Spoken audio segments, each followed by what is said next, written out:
fortress in the heart of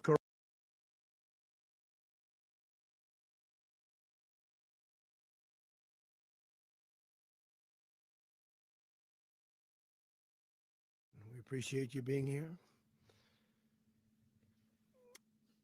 Late last night and early today, at my direction, the United States Armed Forces conducted an extraordinary military operation in the capital of Venezuela.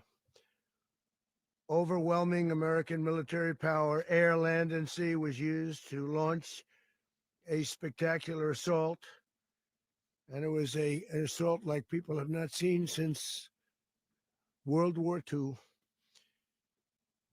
It was a force against a heavily fortified military fortress in the heart of Caracas to bring outlaw dictator Nicolas Maduro to justice.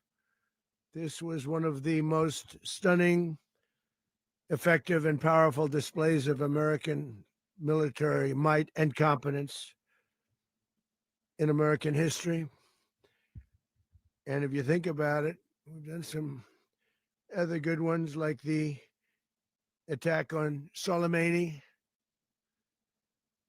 the attack on al-Baghdadi, and the obliteration and decimation of the Iran nuclear sites just recently in an operation known as Midnight Hammer, all perfectly executed and done. No nation in the world could achieve what America achieved yesterday, or frankly, in just a short period of time. All Venezuelan military capacities were rendered powerless as the men and women of our military, working with U.S. law enforcement, successfully captured Maduro in the dead of night. It was dark. The lights of Caracas were largely turned off due to a certain expertise that we have. It was dark and it was deadly. But captured along with his wife, Celia Flores, both of whom now face American justice. Maduro and Flores have been indicted in the Southern District of New York, it's Jay Clayton, for their campaign of deadly narco-terrorism against the United States and its citizens. I want to thank the men and women of our military who achieved such an extraordinary success overnight with breathtaking speed, power, precision, and competence. You rarely see anything like it. You've seen some raids in this country that didn't go so well. They were an embarrassment. If you look back to Afghanistan, or if you look back to the Jimmy Carter days, they were different days. We're a respected country again, maybe like never before. These highly trained warriors operating in collaboration with U.S. law enforcement caught them in a very ready position. They were waiting for us. They knew we had many ships out in the sea, just sort of waiting. They knew we were coming.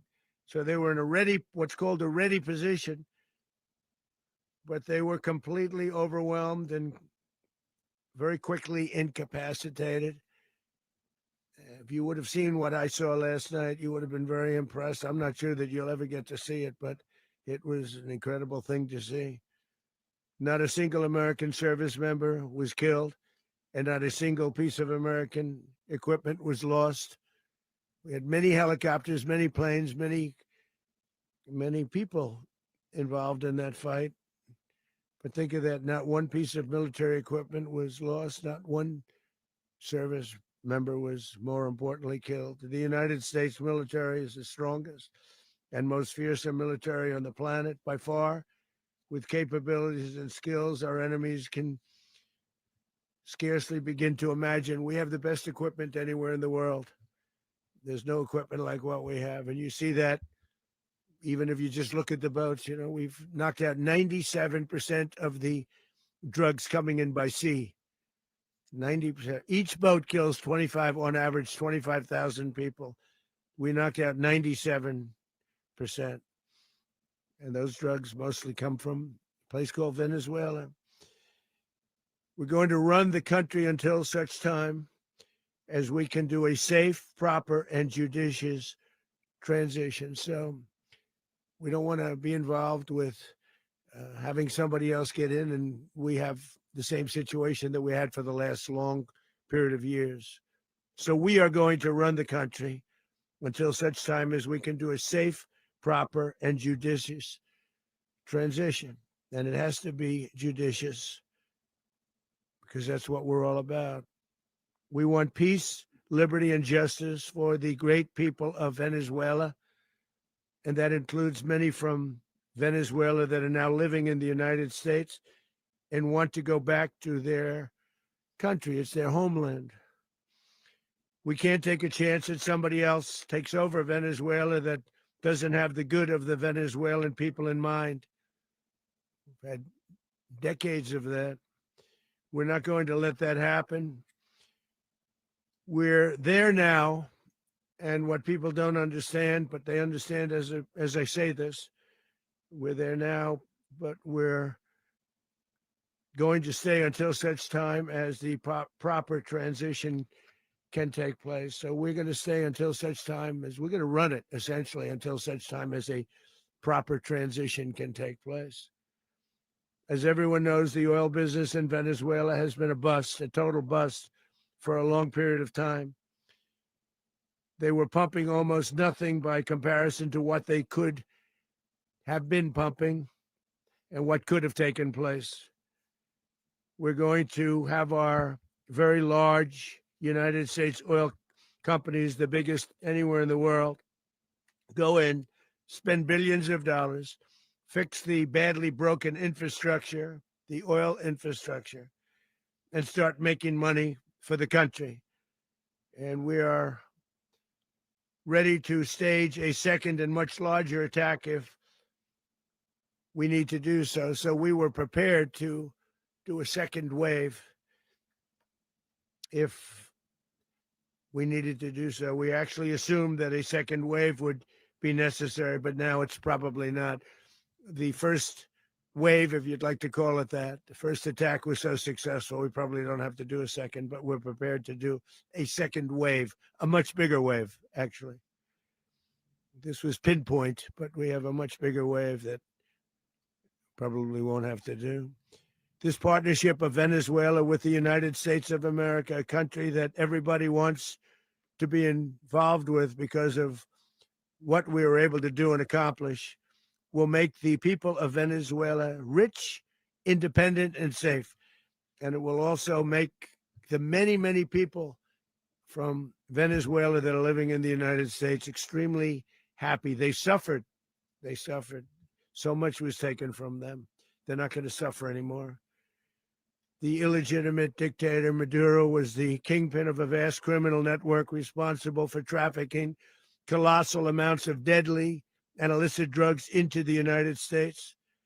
As alleged in the indictment, he personally oversaw the vicious cartel known as Cartel de las Solas, which flooded our nation with lethal poison, responsible for the deaths of countless Americans, the many, many Americans, hundreds of thousands over the years of Americans died because of him. Maduro and his wife will soon face the full might of American justice and stand trial on American soil. Right now, they're on a ship. They'll be heading to ultimately New York, and then a decision will be made, I assume, between New York and Miami or Florida. But we have people where the overwhelming evidence of their crimes will be presented in a court of law.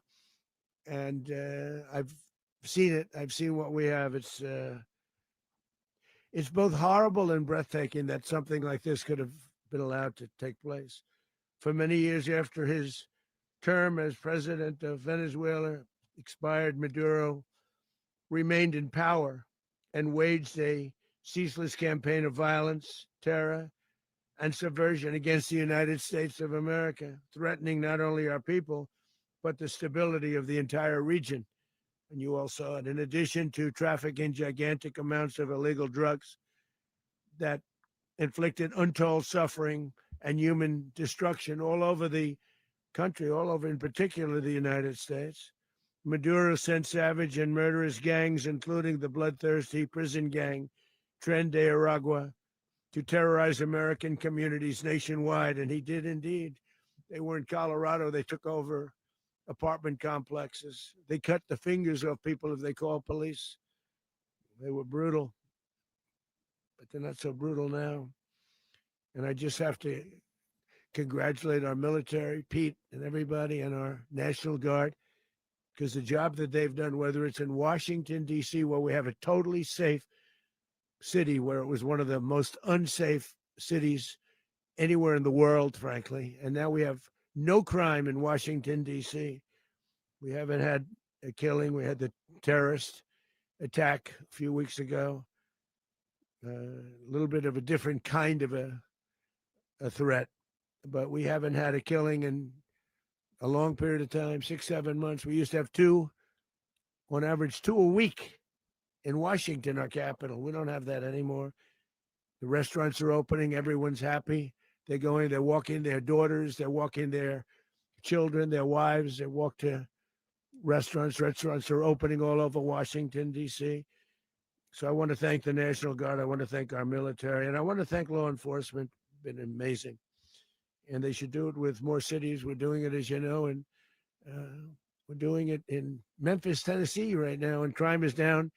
We've just sort of started a few weeks ago, but crime is down now 77%.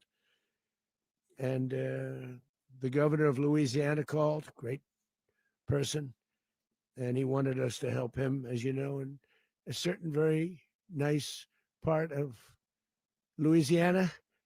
And we have done that. And it was a rough section, and we have crime down. I understand it's down to almost nothing already after 2.5 weeks. New Orleans, it's down to almost nothing. And we've only been there for 2.5 weeks. Can't imagine why governors wouldn't want us to help. We also helped, as you know, in Chicago, and crime went down a little bit there. We did a very small help because we had no working ability with the governor. The governor was a disaster, and the mayor was a disaster. But it knocked down crime. But we're pulling out of there when they need us. We'll know. You'll know. You'll be writing about it. And likewise, Los Angeles, where we saved Los Angeles early on, where the head of the police department made a statement that if the federal government didn't come in, we would have lost Los Angeles. That's long after the fires. That's when they had the riots in Los Angeles. We did a great job. Got no credit for it whatsoever, but that's okay. It doesn't matter. We don't need the credit. But we'll be pulling out when they need us. They'll call, or we'll go back if we have to. We'll go back. But we did a great job in various cities. But the place that we're very proud of is Washington, D.C., because it's our nation's capital. We took it from being a crime-ridden mess to being one of the safest cities in the country. But the gangs that they sent raped, tortured, and murdered American women and children. They were in all of the cities I mentioned, Tren de Aragua. And they were sent by Maduro to terrorize our people. And now Maduro will never again be able to threaten an American citizen or anybody from Venezuela. There will no longer be threats. For years, I've highlighted the stories of those innocent Americans whose lives were so heartlessly robbed by this Venezuelan terrorist organization. Really one of the worst. One of the worst. They say the worst. Americans like 12-year-old Jocelyn Nungari from Houston. Beautiful Jocelyn Nungari. What happened to her? They, as you know, they kidnapped, assaulted, and murdered by Tren de Aragua animals. They murdered Jocelyn and left her dead under the bridge. There was a bridge that will never be the same to so many people after seeing what happened. As I've said many times, the Maduro regime emptied out their prisons, sent their worst and most violent monsters into the United States to steal American lives. And they came from mental institutions and insane asylums. They came from prisons and jails. The reason I say both, they sound similar. Actually, prisons a little bit more hostile, a little bit tougher. A mental institution isn't as tough as an insane asylum, but we got them both. They sent from their mental institutions, they sent from their jails, prisons. They were drug dealers, they were drug kingpins. They sent everybody bad into the United States, but no longer. And we have now a border where nobody gets through. In addition, Venezuela unilaterally seized and stole American oil, American assets, and American platforms, costing us billions and billions of dollars. They did this a while ago, but we never had a president that did anything about it. They took all of our property. It was our property. We built it. And we never had a president that decided to do anything about it. Instead, they fought wars that were 10,000 miles away. We built Venezuela oil industry with American talent, drive, and skill, and the socialist regime stole it from us during those previous administrations, and they stole it through force. This constituted one of the largest thefts of American property in the history of our country. Considered the largest theft of property in the history of our country. Massive oil infrastructure was taken like we were babies, so we didn't do anything about it. I would have done something about it. America will never allow foreign powers to rob our people or drive us back into and out of our own hemisphere. That's what they did. Furthermore, under the now deposed dictator Maduro, Venezuela was increasingly hosting foreign adversaries in our region and acquiring menacing offensive weapons that could threaten U.S. interests and lives. And they used those weapons last night. Potentially in league with the cartels operating along our border. All of these actions were in gross violation of the core principles of American foreign policy, dating back more than 2 centuries. And not anymore. All the way back, it dated to the Monroe Doctrines. And the Monroe Doctrine is a big deal, but we've superseded it by a lot, by a real lot. They now call it the Donroe Document. I don't know. It's Monroe Doctrine. We sort of forgot about it. It was very important, but we forgot about it. We don't forget about it anymore. Under our new national security strategy, American dominance in the Western Hemisphere will never be questioned again. Won't happen. So just in concluding, for decades, other administrations have neglected or even contributed to these growing security threats in the Western Hemisphere. Under the Trump administration, we are reasserting American power in a very powerful way in our home region. And our home region is very different than it was just a short while ago. The future will be, and we did this in my first term. We had great dominance in my first term, and we have far greater dominance right now. Everyone's coming back to us. The future will be determined by the ability to protect commerce and territory and resources that are core to national security. These are core to our national security. Just like tariffs are, they've made our country rich, and they've made our national security stronger than ever before. But these are the iron laws that have always determined global power. And we're going to keep it that way. We will secure our borders. We will stop the terrorists. We will crash the cartels, and we will defend our citizens against all threats, foreign and domestic. Other presidents may have lacked the courage or whatever to defend America, but I will never allow terrorists and criminals to operate with impunity against the United States. This extremely successful operation should serve as warning to anyone who would threaten American sovereignty or endanger American lives. Very importantly, the embargo on all Venezuelan oil remains in full effect. The American Armada remains poised in position, and the United States retains all military options until United States demands have been fully met and fully satisfied. All political and military figures in Venezuela should understand what happened to Maduro can happen to them, and it will happen to them if they aren't just, fair, even to their people. The dictator and terrorist, Maduro, is finally gone in Venezuela. People are free. They're free again. It's been a long time for them, but they're free. America is a safer nation this morning. It's a prouder nation this morning because it didn't allow this horrible person and this country that was doing very bad things to us.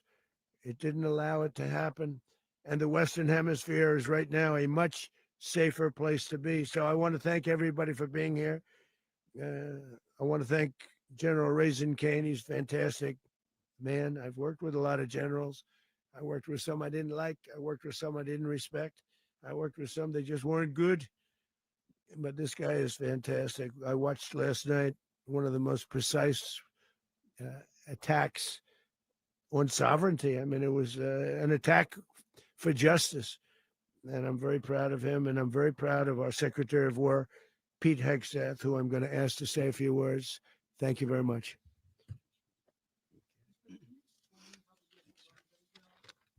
Well, thank you, Mr. President.